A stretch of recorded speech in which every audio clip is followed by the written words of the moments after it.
Encore une fois, cette année, je suis avec Luc Barra, chef des produits broadcast chez Panasonic France. Bonjour Luc. Bonjour Yves. Alors cette année, tu nous présentes quelques produits nouveaux, certainement la GH4 qui est très attendue, mais également quelques autres items tout aussi intéressants. Voilà, donc on a 3 caméras 4K. On a du très haut de gamme avec la VariCam 4K. On a le GH4 qui est l'appareil photo qu'on a transformé en caméra professionnelle.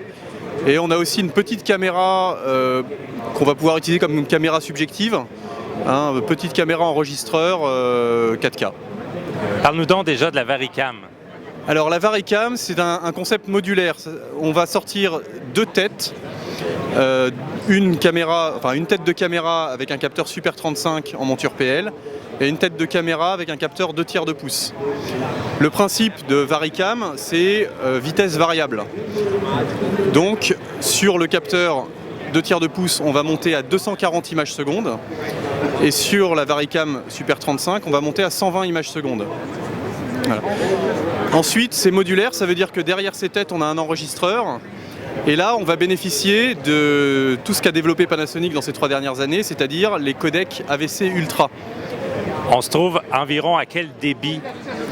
Alors, on va pouvoir monter jusqu'à 600 mégabits par seconde, ce qui est beaucoup, mais ce qui est très inférieur au RAW.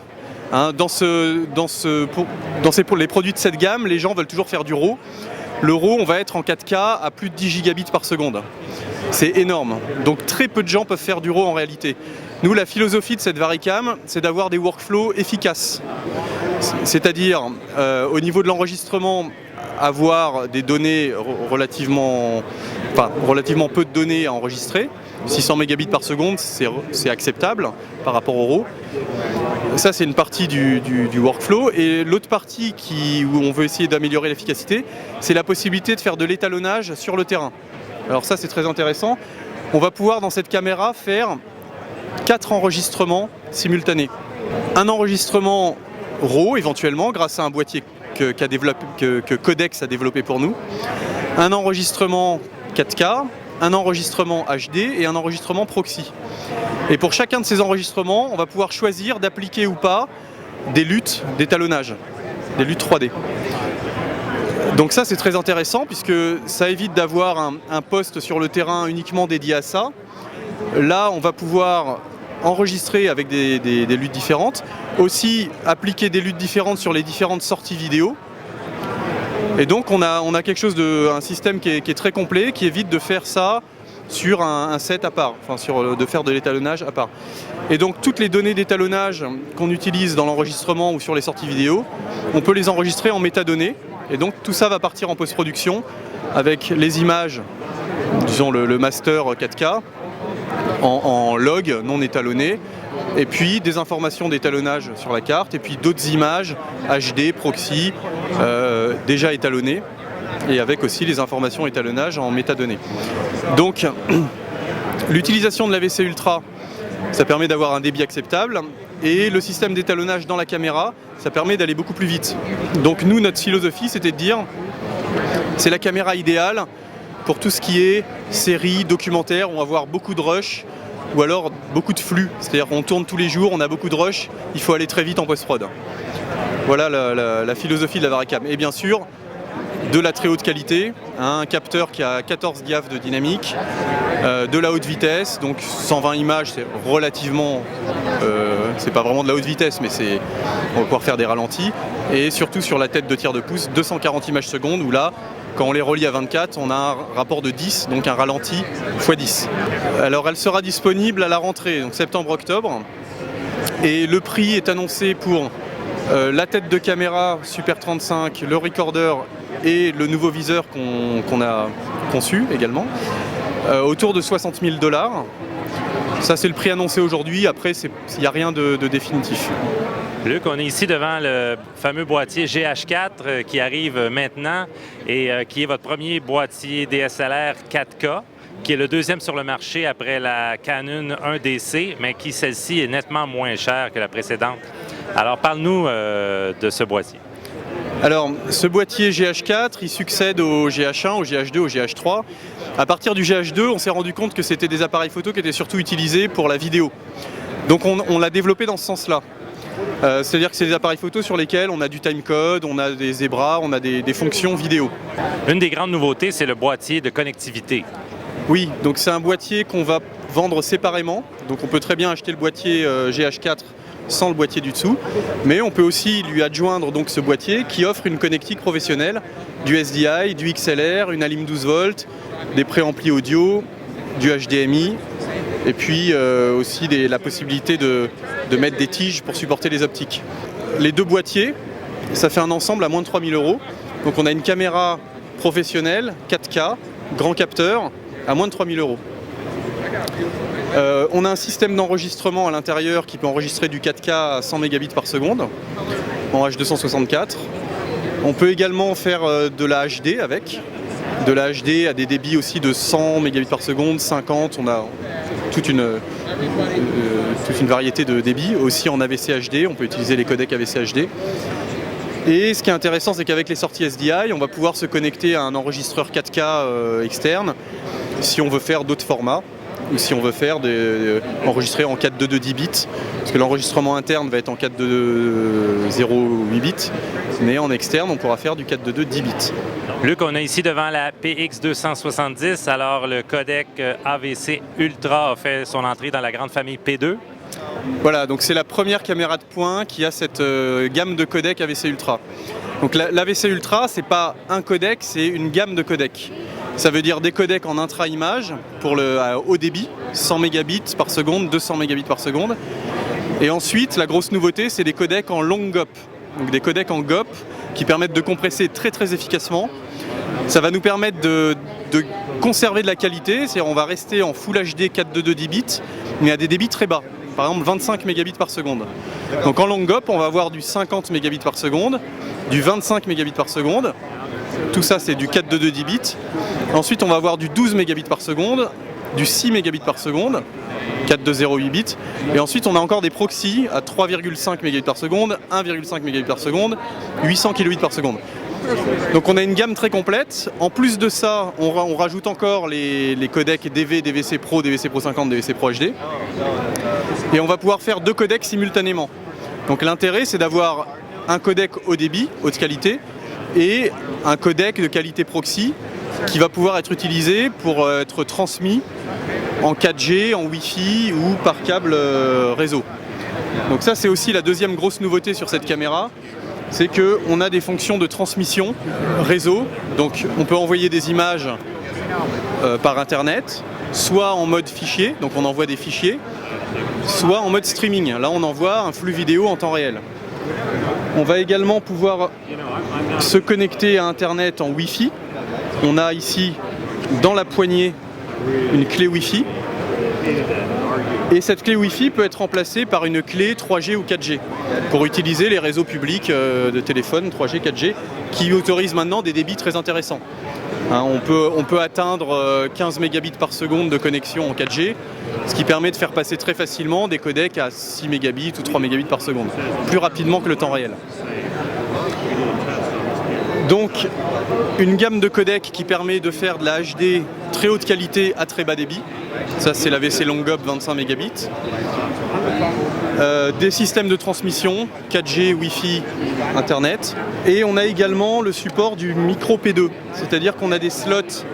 On a toujours un slot P2, mais on a maintenant deux slots pour carte micro P2 ou carte SD. Alors rapidement, le micro P2, c'est la même fiabilité que la carte P2. C'est pas des sous-cartes P2, c'est la même fiabilité, c'est même plus performant en termes de débit, d'écriture et de lecture. Mais c'est surtout beaucoup moins cher et c'est compatible avec tous les slots SD. C'est-à-dire qu'il n'y a plus besoin de lecteur. La carte micro P2, vous la mettez directement dans le Mac ou dans le PC. Voilà. On peut aussi utiliser des cartes SD pour les débits de moins de 50 mégabits par seconde. Donc là, le problème du coût du support, il n'existe plus. On a des supports pas chers et on peut en mettre beaucoup, puisque grâce au codec à 25 mégabits, on va pouvoir en mettre 4 fois plus que de la VC intra 100 mégabits, comme sur les anciennes caméras. Donc, économique. Ce qu'on montre ici qui est intéressant, c'est que cette connexion réseau va permettre aussi d'utiliser les télécommandes, comme celle-ci, qui sont des télécommandes de caméras de studio. Donc on va pouvoir mettre des très grandes longueurs de câbles et utiliser des télécommandes très professionnelles de caméra studio pour régler la caméra à distance. Ce qu'il y a de nouveau également dans cette caméra, alors le design a un peu changé, c'est plus compact, c'est plus léger.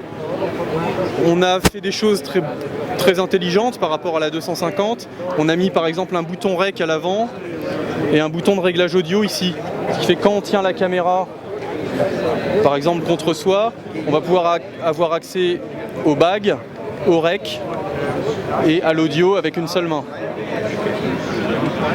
Ici à l'arrière, la connectique part sur le côté, donc on a une forme à l'arrière qui est très courbe et qui permet d'appuyer la caméra sans enfoncer des angles de la batterie dans les côtes. Voilà. C'est plus confortable. On a un viseur OLED, ça c'est la première fois que sur une caméra de point on a un viseur OLED. Donc beaucoup plus de définition, une colorimétrie beaucoup plus propre, beaucoup plus respectueuse des couleurs que sur les LCD. Et on a également un nouveau panneau LCD qui a plus de définition et c'est une dalle IPS. IPS c'est une technologie in-plane shifting qui fait qu'on a des très bons angles de vision. C'est la technologie qui donne les meilleurs angles de vision. Également, on a exactement dans cette caméra le même DSP que dans la caméra PX5000 qui est sa grande sœur d'épaule. Ce qui fait que dans une caméra de point, pour la première fois, on a accès à des réglages de colorimétrie très très détaillés.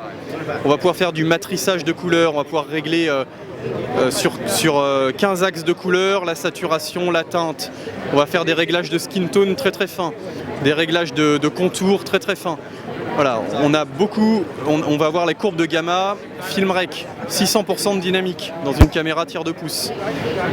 Voilà, on a beaucoup amélioré l'accès au réglage. On va avoir un menu utilisateur, un menu ingénieur. On va avoir un menu avec une molette ici, beaucoup plus pratique que les touches. Voilà. Donc au niveau de l'ergonomie, il y a beaucoup de choses qui ont été repensées et qui rend cette caméra beaucoup plus confortable à utiliser que les autres. On a les volets également à l'avant, au lieu d'avoir un cache, le LCD sur le devant. Voilà, et donc comme on dit, c'est pas le successeur de la 250, c'est une mini PX5000 en fait. C'est-à-dire qu'on a pris la caméra d'épaule et on a essayé de faire tout tenir dans une caméra de point. Voilà. C'est ça le concept. Et elle est déjà sur le marché? Oui, elle est déjà sur le marché, elle est déjà en vente depuis le mois de mars. Voilà. Et pour la somme de? Alors le prix public c'est 5 840 € hors taxe. On est devant la A500H qui est une micro-caméra point de vue qui fait du 4K. C'est ça. Donc on avait déjà un modèle HD. Le concept c'est d'avoir une caméra qu'on peut mettre vraiment au niveau de l'œil pour avoir une vue subjective ou sur un casque et d'attacher l'enregistreur sur soi, à la ceinture ou sur le bras. Aujourd'hui on a le même modèle en 4K avec quelques améliorations. Déjà la résolution, on est en 4K. On va pouvoir tourner à 30 images secondes en 4K. Donc il n'y a pas de... Voilà, on n'est pas à 12 images, 15 images secondes, 30 images secondes. Et on a un petit écran LCD sur le boîtier qui permet de revoir les images. Donc ça c'est intéressant parce qu'avant il fallait passer automatiquement par du Wi-Fi, avoir une tablette ou un ordinateur en Wi-Fi pour pouvoir piloter, revoir les images. Là c'est toujours possible, il y a toujours du Wi-Fi mais en plus on a un petit écran LCD. Le boîtier utilise quel type de carte? Alors c'est des cartes micro SD. Et on va enregistrer dessus donc en 4K à 30 images secondes ou bien en HD jusqu'à 60 images secondes. Cette petite merveille va être disponible très bientôt et à quel prix? Alors c'est disponible en juin et le prix c'est 399 $ US.